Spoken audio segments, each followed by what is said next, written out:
What if I told you that the best way to become fluent in English Oh. doesn't involve grammar books Hmm. or boring exercises or, years and years of study? Instead, what if it's something you already know how to do? Basically, just listen and speak. Today in the deep dive, we're digging into a really powerful guide for learners who feel stuck.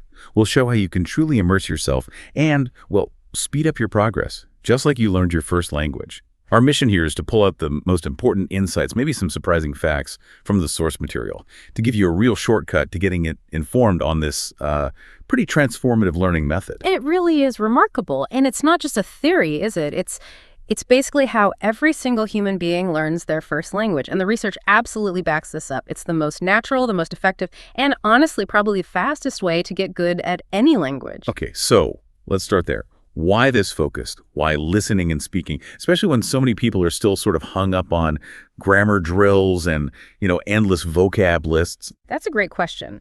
The sources really hammer this home.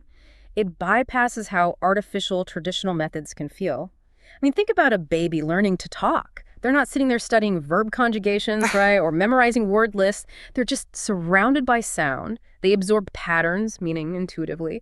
This approach trains your brain through your ears and your mouth. It taps into that innate ability we all have for language. Right, and this natural immersive approach, it unlocks some really powerful benefits for you, the learner. First, you'll start understanding native speakers much more easily. It just clicks better. When you consistently listen to natural spoken English, your brain, it just gets tuned in. It starts automatically recognizing the sounds, the rhythm, the word patterns. You even start picking up meaning from like the tone of voice or body language. It makes following real conversations way less stressful. Exactly. You're building that neural network for English sounds, training your ears to decode the actual speed and flow of how people really talk. Yeah. And second, your pronunciation and accent, they get so much better. Reading shows you what English looks like on a page. But listening teaches you what it sounds like, how it feels. It's physical, isn't it? Yeah. Shaping your mouth, getting the intonation right, stressing the right syllables. Listening just kind of imprints those patterns directly. Mm-hmm. Third, and this is a big one, you start thinking in English. Can you talk a bit more about that? How does skipping that internal translation step actually help? Well, it's about creating direct pathways in your brain. See, when you're constantly translating back and forth, your brain's working overtime. It's processing English, translating to your language, thinking of a reply, translating back to English. That's a huge amount of mental effort. When you think directly in English, you build a much more efficient system, more like a native speaker. It cuts down that processing time dramatically. Your responses become faster, almost automatic. That's a real sign of fluency. Absolutely. And fourth, you're developing real-world communication skills. Language, fundamentally, it's about connecting with people, right?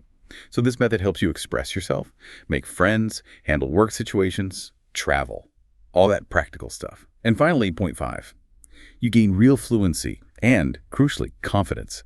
The more you listen, the more words and phrases just sort of stick. They become part of your active toolkit. And the more you speak, the more that confidence grows. Like building a muscle, as they say. You stop second-guessing every word and just talk without that constant fear of making mistakes. It's all about making the learning process intuitive, working with how our brains are wired, not fighting against them. It really is the most organic way to learn, and honestly the most rewarding too, as the sources make clear. Okay, so we've established why listening is so critical. But let's get practical. How do you actually do it effectively? Because, not all listening is the same. Our sources point to 4 main types of listening practice that are really important for English learners. Yeah. Let's unpack those, starting with passive listening. So this is basically playing English audio in the background while you're doing other things, cooking, walking, cleaning, Right. whatever. Does that really work if you're not like 100% focused? It absolutely does. And it's subtle, but powerful. That's what the sources suggest. Even if you're not consciously analyzing every single word, your brain is still soaking things up. The rhythm, the intonation, the sort of music of the language. Think of it like watering a plant every day. It's a low-level, consistent input. It trains your ears over time. Consistency is the key here. Maybe 30 minutes a day. It adds up. Right, okay, so that's passive. Next up, we've got active listening. This is the opposite, right? Full focus. You dedicate all your attention to a short bit of English, a video clip, a podcast segment, maybe a movie scene. How should you approach this to get the most out of it? Yeah, here it's all about deliberate effort. You really engage with it. Pause the audio, Rewind it, repeat bits that are tricky. The sources say don't just listen for the words, but try to understand the speaker's emotion, their tone, their intention. It's good practice to jot down new words or useful phrases. And definitely try repeating sentences out loud. That helps lock in the pronunciation right away. Even just 15-20 minutes of this focused practice daily, it makes a huge difference to your comprehension and vocabulary.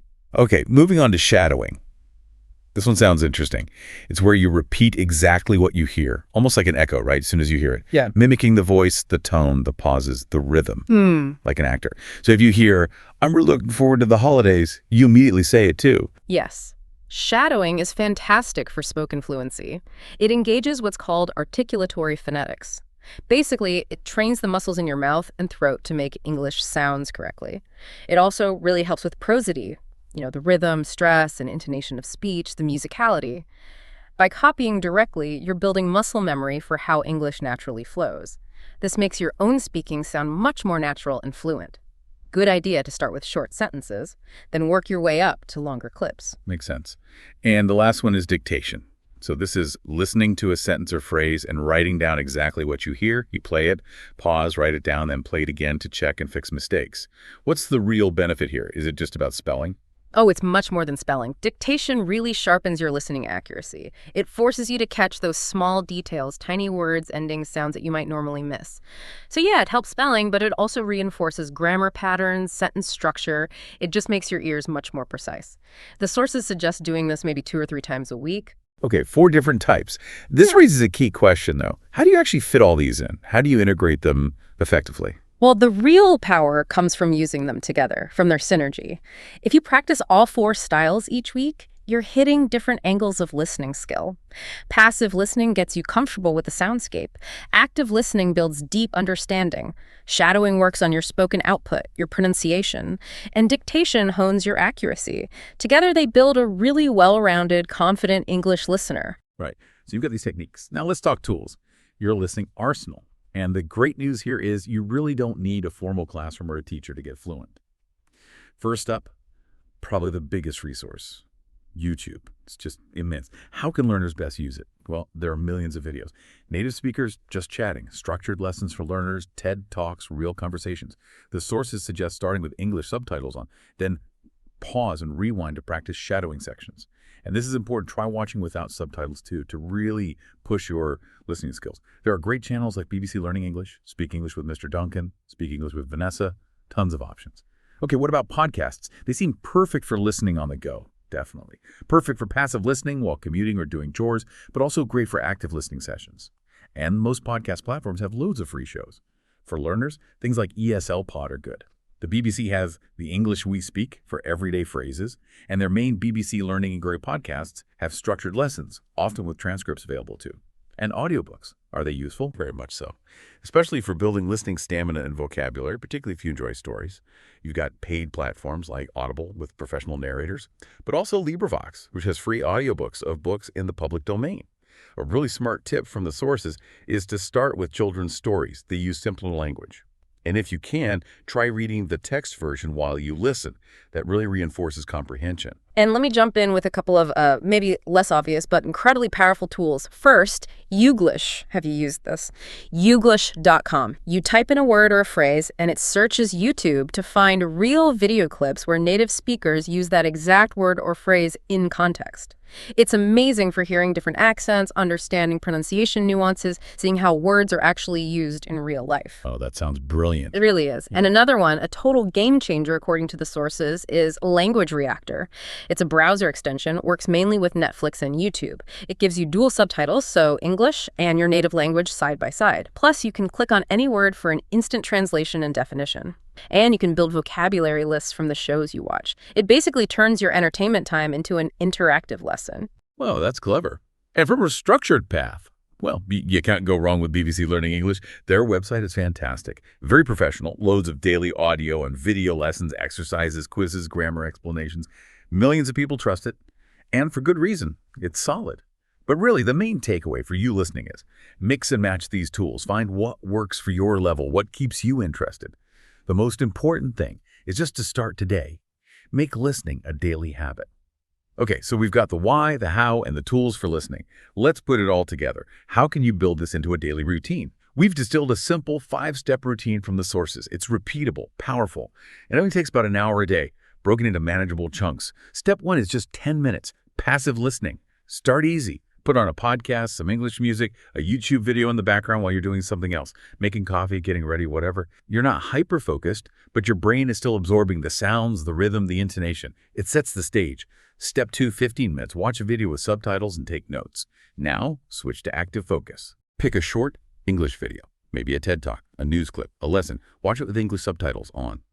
And have a notebook ready. Jot down new words, useful phrases, sentences you find interesting. Really engage with it. Step 3, another 15 minutes. Watch again without subtitles. Okay, this is the workout part. Watch the exact same video again, but this time, subtitles O off F. It'll feel harder, but that's the point. You're forcing your ears to do the heavy lifting without the visual aid. Think of it like, I don't know, lifting weights for your listening muscles. Notice how much more you catch the second time. Step 4, 10 minutes shadowing practice. Right after watching, use that same video clip for shadowing. Play a sentence, pause, and immediately repeat it out loud. Try to match the speaker's tone, speed, rhythm exactly. This is one of the fastest ways to improve your own accent and fluency. You're training your mouth. And finally, step 5, 10 minutes, dictation. In the session with a bit of precision work, play a sentence or two from the video or maybe a podcast, pause it, and write down precisely what you heard, then check it against the original. Correct any mistakes. This really sharpens your attention to detail, catches those small words, and reinforces grammar and spelling. And if you look at that hour, it's incredibly comprehensive, isn't it? Within 60 minutes, you've trained your ears, passively and actively expanded vocabulary, worked on pronunciation through shadowing, and honed accuracy with dictation. It hits multiple aspects of language learning at once. That kind of structured approach leads to real compound growth over time. Absolutely. So listening is covered. We have a plan. But then comes the big hurdle for so many learners, getting the words out. You hear this all the time, don't you? I understand English pretty well, but I just freeze up when I try to speak. People can read, they can write, but speaking, it feels like a different beast entirely. And the solution seems almost too simple. You just have to speak more. But how does just speaking more actually build that specific confidence and unlock fluency? That really is the million-dollar question, isn't it? And the answer lies in that feedback loop we mentioned. Listening is the input. Speaking is the output that solidifies it. It's not magic. It's like any skill, it strengthens with practice every time you try, even for 10 minutes a day. The sources really emphasize that speaking forces your brain to produce language under pressure. That's a completely different mental process than just recognizing or understanding language passively. Right. Let's break down why speaking is so crucial. Firstly, it forces you to actually use your vocabulary and grammar in real time. When you speak, your brain has to quickly grab the right words, put them in the right order, on the spot. It's not like writing where you can pause and edit. This makes vocabulary move from just being known to being actively usable. Secondly, you just get more comfortable forming sentences. At first, it might feel clumsy, like you're assembling bits and pieces. But the more you do it, the more your mouth gets used to the physical act of making English sounds and patterns. And your brain gets faster at constructing sentences smoothly. It becomes more automatic. Thirdly, you build that crucial confidence and fluency. And remember, fluency isn't about being perfect, not at all. It's about communicating effectively without being crippled by fear. Every time you speak, even if you make mistakes, you chip away at that fear. You build resilience. Confidence really is like a muscle. Use it, and it grows stronger. And fourth, it massively improves your pronunciation. Listening helps you hear how words should sound, but only speaking trains your own mouth, tongue, and voice. When you actively try to say the words, imitate native speakers, you build the muscle memory needed for clear sounds, rhythm, and intonation. Exactly. Yeah. Speaking addresses the motor skills of language, your vocal apparatus. Passive input alone just can't do that. It's the active production, the output, that integrates everything you've learned into actual fluent speech. Okay, so speaking is essential. But what if you're shy or you don't have anyone to practice with? This is where it gets really interesting. The sources highlight 5 powerful techniques you can use to practice speaking effectively, even completely on your own. First up, shadowing again. We talked about it for listening, but it's equally, if not more, powerful for speaking. Remember, listen to a short audio clip, sentence by sentence, and immediately repeat it out loud. Focus on matching the sound, the speed, the rhythm exactly. The goal is literally training your mouth muscles to move like a native speaker's. Even 10 minutes daily makes a noticeable difference. Second technique, self-talk. Okay, this might feel a bit strange at first, but talking to yourself in English is incredibly effective. Describe what you're doing. Okay, now I'm making coffee. Yeah. Talk about your plans. Later, I need to go to the bank. Reflect on your thoughts. It lets you practice forming sentences and using vocabulary without any pressure or judgment. And crucially, it gets you used to thinking directly in English. Third, role play. This was actually quite fun and super practical. Think of common situations. Ordering in a restaurant, checking into a hotel, maybe a job interview scenario. Act it out loud. You can even play both parts if you're alone. Practicing these common interactions beforehand builds massive confidence for when you face them in real life. Fourth technique, storytelling. This is great for building fluency in longer stretches of speech. Pick a story you know, something you watched, read, or experienced personally. Retell it out loud in English. Start simple, then try adding more details. It helps you practice organizing your thoughts, using transition words, and speaking in complete paragraphs, improving your overall coherence. And finally, number 5, imitation. This is a step beyond shadowing. It's not just copying the words, but how the person speaks. Find a short video clip of a native speaker. Watch it closely. Then try to mimic everything, their exact words, yes, but also their accent, their intonation, even their facial expressions or gestures if you can see them. Try to sound and even look just like them. This really helps you sound more natural. These techniques are just fantastic tools for daily solo practice. They allow for that active, deliberate practice that really mimics real conversation, even when you're by yourself. The sources suggest mixing and matching them. Keep it varied, keep it consistent. That's how you build momentum. Right. And to make that practice even easier, let's talk about some specific tools and apps. These can help you practice speaking anytime, anywhere, no matter where you live. You don't need to be in an English-speaking country. First, there are language exchange apps like Tandem or HelloTalk. These are super popular. They connect you directly with native English speakers who often want to learn your language. You can chat via text, but the real benefit is voice or video calls. Great for casual, real-life conversation practice. Then, if pronunciation is your main focus, check out Elsa Speak.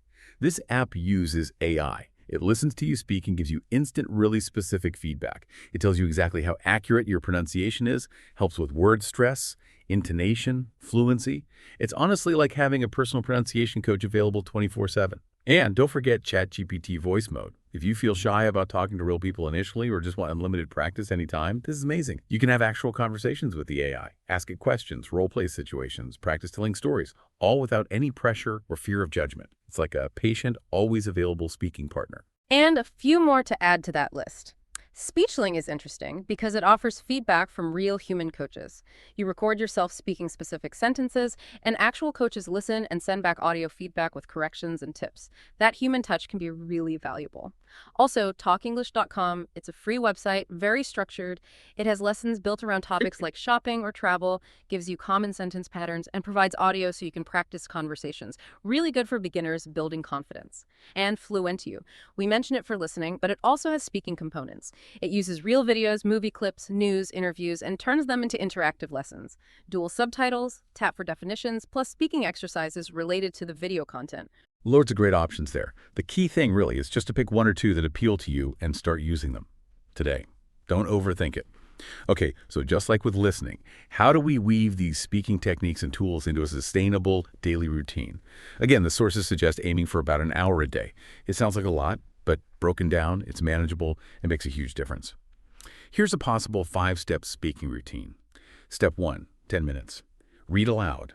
Start simply by reading something out loud, a book, a news article, anything you find interesting. This warms up your voice, helps you practice pronunciation in context, see how sentences flow, all without the pressure of coming up with the words yourself. Step 2, 10 minutes. Shadow a podcast or video clip.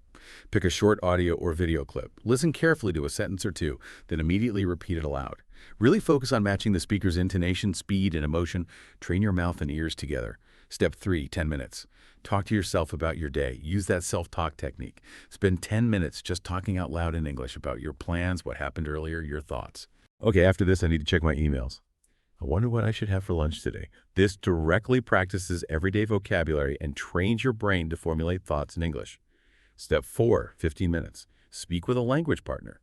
Time for real interaction. Hop on the Tandem or HelloTalk or meet up with a practice partner if you have one.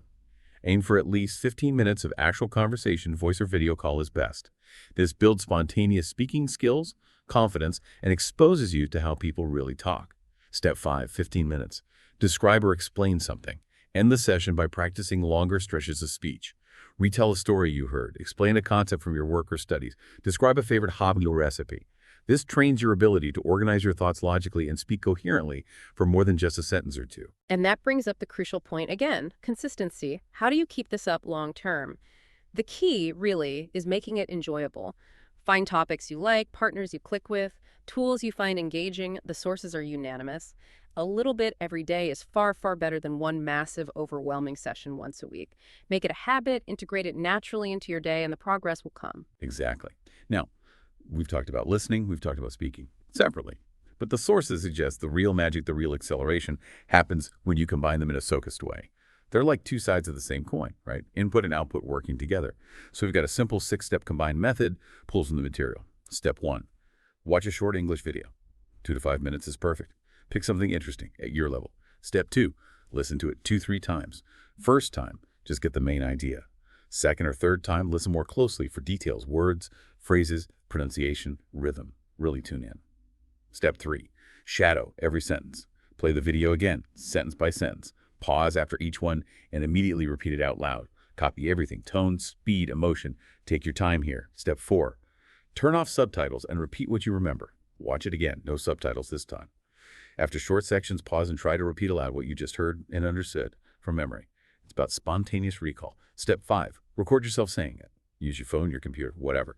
Record yourself either speaking along with the video or maybe summarizing parts of it. Then listen back. It's a great way to hear yourself objectively and track improvement.